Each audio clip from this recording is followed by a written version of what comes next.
चंद्रशेखर जी, उन्होंने आरक्षण को कोसने का काम किया। ये भाजपा की सोच है। जवाब देना चाहिए भारतीय जनता पार्टी को। उनके घरों को फूका जाता, तब इस सदन में चर्चा क्यों नहीं होती? ये सदन क्यों नहीं सुनना चाहता? एससी एसटी ओबीसी के अन्याय के बाद क्यों नहीं सुनना चाहता? ये ओबीसी वर्ग के लोगों को चोर बताने के मामले में सजा पा चुके हैं। हम भारतीय मुसलमान इंडियंस बाय चॉइस हैं, बाय चांस नहीं। संघ की शाखाओं में आप तिरंगा क्यों नहीं लहराते?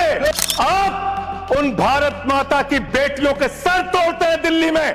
सभापति जी, नियम 193 के अधीन वामपंथी उग्रवाद पे हम लोग चर्चा कर रहे हैं, और क्योंकि ये बड़ा संवेदनशील विषय है तो बहुत कम समय में बड़ी गंभीरता से मैं अपनी बात को रखूंगा। सभापति जी, हम लोग फूले, साहू, अंबेडकर को मानने वाले लोग, हम लोग संविधान को मानते हैं, संविधान के आधार पर चलते हैं। हम लोग बंदूक को सही नहीं मानते, और बंदूक का रास्ता सही भी नहीं, क्योंकि अगर कमजोर कभी बंदूक उठाएगा तो उसको कुचलना, उसको मारना आसान हो जाएगा, नक्सली या और तमाम तरह के आरोप लगा के। इसलिए बाबा साहब ने कलम की बात की और कलम को हथियार बताया। सभापति महोदय, मगर सवाल ये है कि 1947 में जब हम लोग आज़ाद हुए तो इस देश का जो वंचित वर्ग है, एससी एसटी ओबीसी, जब 15 अगस्त को आज़ादी का सवेरा आ गया तो क्या जल जंगल जमीन में बंटवारा हुआ? उसको उसका हक अधिकार मिला। अगर उसको जमीन मिल जाती, घर मिल जाता, उसको अवसर मिल जाते तो आज प्रधानमंत्री आवास योजना नहीं चलानी पड़ती। सभापति महोदय, जमीन का राष्ट्रीयकरण नहीं हुआ।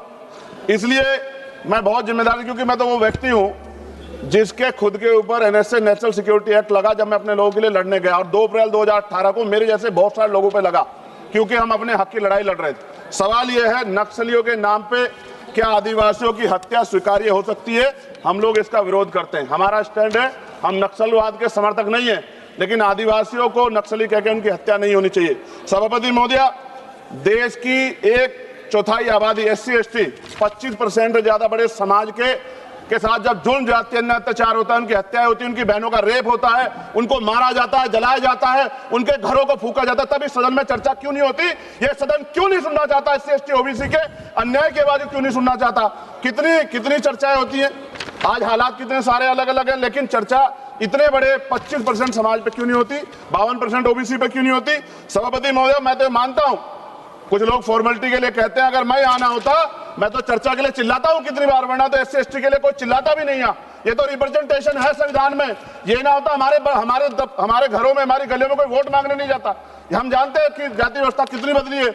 और एक हमारे सज्जन कह रहे थे कि जाति व्यवस्था की वजह से एक दलित ने छोड़ दिया नक्सलवाद को, लेकिन सवाल यह है, बाबा साहब अम्बेडकर ने भी ये धर्म छोड़ा था क्योंकि यहाँ जाति व्यवस्था खाई है, ऊंच नीच का भाव। सभापति महोदय, हमारे सम्मानित एक भाजपा के सांसद जवाब दे रहे थे बड़ी चिंता के साथ। सभापति, बहुत इंपॉर्टेंट है, आप सुनिए, बहुत इंपॉर्टेंट है ये। वो ये कह रहे थे जवाब देते कि उन्होंने कुछ ब्राह्मण्स के नाम लिए और कहा कि भाई ये इनके मालिक हैं, इनके यहाँ लेबर तो एससी एसटी है, ये विचारधारा पर आधारित है। तो क्या कहना चाहते थे कि इस देश को तोड़ने की मूवमेंट कौन चला रहा है? जवाब दें। वो बड़ी बात यह है, उन्होंने एक ट्वीट किया 2 दिन पहले, मैं चाहता था मैं उनको जवाब दूं। उन्होंने आरक्षण को कोसने का काम किया। ये भाजपा की सोच है। जवाब देना चाहिए भारतीय जनता पार्टी को। सभापति महोदय, मैं 1000 से ज्यादा जवानों की जान गई है 2010 से लेकर 23 तक। सीआरपीएफ के जवान संसद की सुरक्षा करते हैं, बॉर्डर की सुरक्षा करते हैं। अभी असिस्टेंट कमांडेंट अजय मलिक की उसका पैर उड़ गया, उनको प्रमोशन नहीं मिल रहा है। सुप्रीम कोर्ट उनके फेवर में थी, सरकार रिव्यू पिटीशन में गई, फिर उनके फेवर में थी। खत्म करूंगा 30 सेकंड में। सभापति महोदय, फिर भी बिल आ गया। मैं ये पूछना चाहता हूं, क्या एक सीआरपीएफ बीएसएफ जो सीएपीएफ के हमारे जवान है, क्या उनकी शहादत नहीं है? क्या उनको जो है शहीद का दर्जा नहीं मिलना चाहिए? उनको पुरानी पेंशन का लाभ नहीं मिलना चाहिए? उनको सभापति सुविधाएं नहीं मिलनी चाहिए? सम्मान नहीं मिलना चाहिए? और अंत में सभापति महोदय, इस देश में जवान शहीद होता है, उसको शहीद का दर्जा मिले, उसको सम्मान भी, लेकिन देश की सुरक्षा करते हैं। हम तो सम्मान करते सेना का। सीवर में सफाई कर्मचारी मरता है, इतने आगे बढ़े हम लोग, उसके बच्चों को भी अपना पेट पालने के लिए कई तरह की मुसीबत गुजरना पड़ता है, कोई नहीं सोचता। सच ये है, इस देश में दलित आदिवासी आज भी गुलामी की जिंदगी जी रहे। सरकार उनके लिए कुछ सोचना नहीं चाहती। सरकार नहीं सोचेगी तो फिर से किसी वाद का जन्म हो जाएगा। इसका, इस अन्याय का, ये जो कठोर अन्याय है, जो सदियों की हिंसा पे आधारित, सदियों के भेदभाव पे आधारित है, इसका जवाब सदन को देना पड़ेगा। सभापति महोदय, नेपाल में नई सरकार बनी, उन्होंने कहा हम दलितों से सार्वजनिक रूप से माफी मांगेंगे कि जो हमने उनके साथ अन्याय किया। ये सदन कब उनसे माफी मांगा जिनके साथ हजारों साल अन्याय हुआ और आज भी उनको रोटी कपड़ा मकान के लिए अन्याय लड़ना पड़ता है। धन्यवाद सभापति महोदय। जय भीम, जय भारत। आदरणीय सभापति जी, सिंपैथी हासिल करने के लिए ये नया ड्रामा चलाया गया है, लेकिन देश ये सच्चाई जानते हैं कि ये हजारों करोड़ रुपए उसकी हेराफेरी के मामले में जमानत पर बाहर है।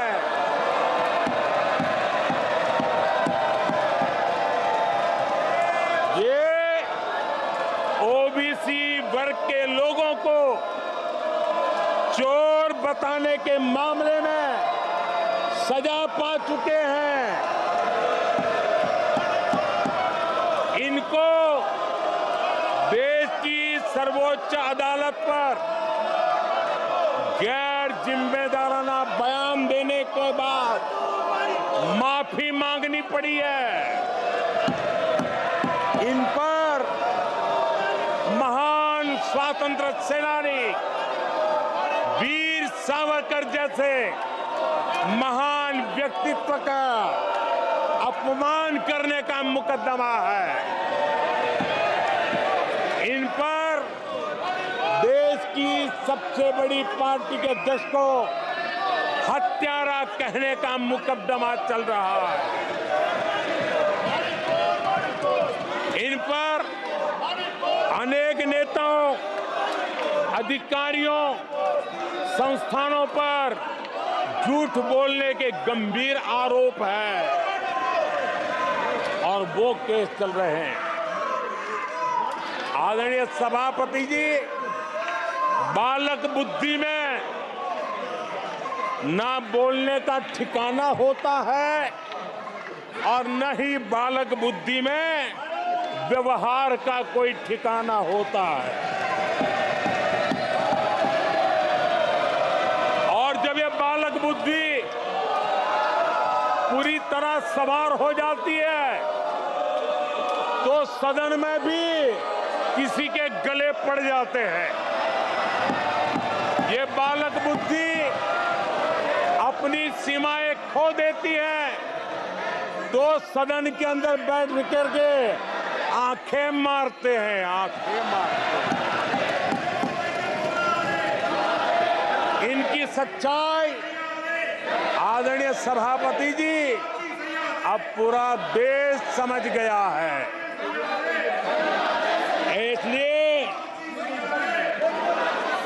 आज देश इनसे कह रहा है तुमसे नहीं हो पाएगा,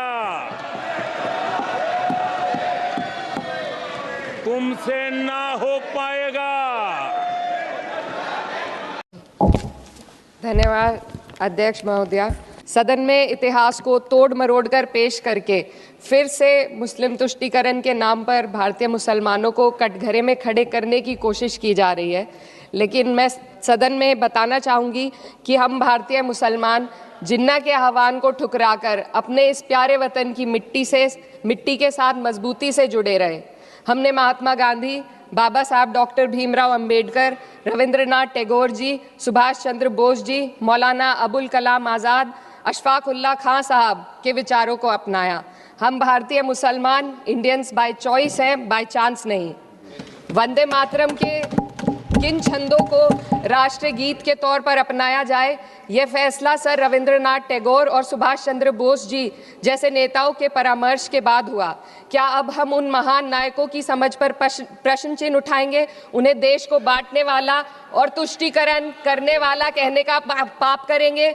उन महान हस्तियों ने वंदे मातरम के उन छंदों को अपनाया जिन्होंने देश के हर वर्ग, हर धर्म के मानने वालों को एक सूत्र में पिरोने का काम किया। और मैं एक घटना आप लोगों के सामने रखना चाहती हूँ। वर्ष 1998 में उत्तर प्रदेश सरकार के मंत्री रविंदर शुक्ला जी ने स्कूलों में राष्ट्रगीत को गाना अनिवार्य कर दिया था, लेकिन तब के तत्कालीन प्रधानमंत्री अटल बिहारी वाजपेयी जी ने, जो उस समय लखनऊ के दौरे पर थे, उत्तर प्रदेश सरकार के इस फैसले पर नाराजगी जताई और यूपी सरकार ने राष्ट्रगीत को अनिवार्य करने वाले मंत्री को बर्खास्त कर दिया था। अब मैं सत्ता पक्ष से सवाल करना चाहूंगी,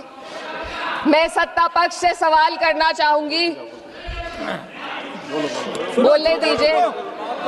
मैं सत्ता पक्ष से सवाल करना चाहूंगी कि जो विजन आजादी के समय के लोगों का था, राष्ट्रगीत को स्वेच्छा पर छोड़ने का, उसी का अनुसरण माननीय अटल बिहारी वाजपेयी जी ने किया, तो क्या वे भी मुस्लिम तुष्टीकरण कर रहे थे? जी नहीं, अटल बिहारी वाजपेयी जी राजधर्म निभा रहे थे। देश में सब धर्मों को एक साथ लाना, सबके जज्बात का एहसास करना ही सबसे बड़ा राष्ट्रवाद है। माननीय अध्यक्ष महोदय, आज हमें वंदे मातरम के असली भाव को समझना जरूरी है। यह गीत तो देश के जल, जंगल, जमीन, हरियाली और निर्मल हवा की वंदना को समर्पित है। यह भारत की जन जन की मंगल कामना करता है कि भारत का हर नागरिक स्वस्थ रहे, सुरक्षित रहे और सम्मान के साथ जी सके। सुजलाम सुफलाम का अर्थ है, सुनिए, ऐसा देश जहां स्वच्छ और पर्याप्त जल हो, जहां नदियां जिंदा हो, बहती हो, जीवन देती हो। अध्यक्ष महोदय, लेकिन अब जरा यमुना का हाल देखिए। दिल्ली प्रदूषण नियंत्रण समिति की 2025 की रिपोर्ट बताती है कि यमुना के कई हिस्सों में बीओडी स्तर 127 mg पर लीटर है तक पहुंच चुका है, जबकि किसी जीवित नदी के लिए ये 3 mg पर लीटर से कम होना चाहिए। ये सिर्फ नदी का संकट नहीं है, ये किसान का संकट है। नमामि गंगे के नाम पर हजारों करोड़ रुपए खर्च हो गए, लेकिन सच्चाई ये है कि आज भी गंगा और यमुना के किनारे किसान मजबूरी में उसी जहरीली पानी से खेती कर रहा है। वही जहर अनाज में उतरता है और वही जहर किसान की जिंदगी को धीरे धीरे खत्म कर देता है। सारे जहां से अच्छा हिंदुस्तान हमारा, हम बुलबुले हैं इसके, ये गुलसिता हमारा, मजहब नहीं सिखाता आपस में बैर रखना, हिंदी है हम, वतन है हिंदुस्तान हमारा। संजय जी, धन्यवाद सर, आपने इस महत्वपूर्ण विषय पे मुझे अपनी बात कहने का मौका दिया। मान्यवर, वंदे मातरम का अपमान बिल्कुल नहीं होना चाहिए, ये हमारी पार्टी का भी मानना है। भारत के राष्ट्रगान का भी अपमान नहीं होना चाहिए, इसके लिए कानून है। भारत के तिरंगे का भी अपमान नहीं होना चाहिए, इसके लिए भी कानून है। लेकिन मुझे बहुत हंसी आती है कि वो पार्टी इस बिल को लेकर आ रही है जिसने 52 साल तक, मान्यवर 52 साल तक आरएसएस के मुख्यालय पर भारत का तिरंगा नहीं फहराया गया। भारत के तिरंगे का अपमान किया इन लोगों ने। सदन की परंपरा मुझे अपनी बात करने दीजिए, प्लीज। मैं अपनी बात करने दीजिए। आप कहिए, लेकिन आप वही बात कर सकते हैं जो सदन की परंपरा। प्लीज, हेड गेवार जी की एक चिट्ठी पढ़ना चाहता हूं। प्लीज सर, ये डॉक्यूमेंटेड है, आप डॉक्यूमेंटेड चीज कैसे नहीं पढ़ने देंगे? एक मिनट आप डॉक्यूमेंटेड चीज कैसे नहीं पढ़ने देंगे? हम बता रहे, माननीय संजय, मेरा समय रोकिए सर, मैं बता रहा हूं, मेरा समय रोकिए। आप माननीय सदस्यगण, किसी भी डॉक्यूमेंटेड चीज को आपको रखने का तब अधिकार है जब माननीय चेयरमैन से आप परमिशन लेते हैं। चूंकि परमिशन नहीं है, इसलिए मैं इसकी इजाजत नहीं दे सकता। आप विषय पर बोले। माननीय Sanjay ji, please take your seat.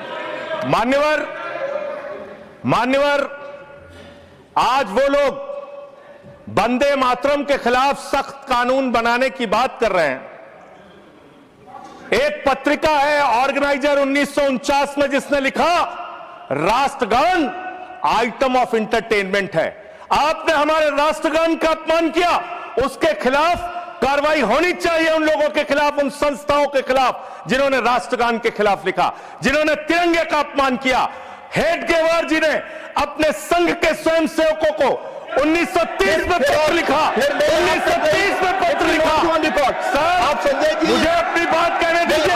ये दबाने का काम नहीं चलेगा, ये दबाने का काम नहीं चलेगा। आप मेरा समय ले रहे हैं, आप मेरा समय ले रहे हैं सर। मैं नहीं ले रहा हूं, आप मेरा समय ले रहे हैं, आप मेरा समय ले रहे हैं। मुझे अलाउ कीजिए, मैं आपकी बात पर समझता हूं। नष्ट कर रहे हैं सर। मेरा इनसे बड़ी विनम्रता पूर्वक सवाल है, संघ की शाखाओं में आप तिरंगा क्यों नहीं फहराते? आप क्यों नहीं फहराते? जो आप वंदे मातरम की बात कर रहे हैं, जो ऑर्गेनाइजेशन वंदे मातरम हम भी लगाते हैं। नहीं बोलते, सुन लीजिए, खत्म कर रहा हूं सर। हाँ, बोलिए। वंदे मातरम हम भी लगाते हैं। वंदे मातरम का मतलब होता है मातृभूमि की वंदना। भारत माता की जय हम लगाते हैं, मतलब होता है भारत माता की जय। पूरी दुनिया में हम अपनी भारत माता की जय जयकार करते हैं। आप उन भारत माता की बेटियों के सर तोड़ते हैं दिल्ली में,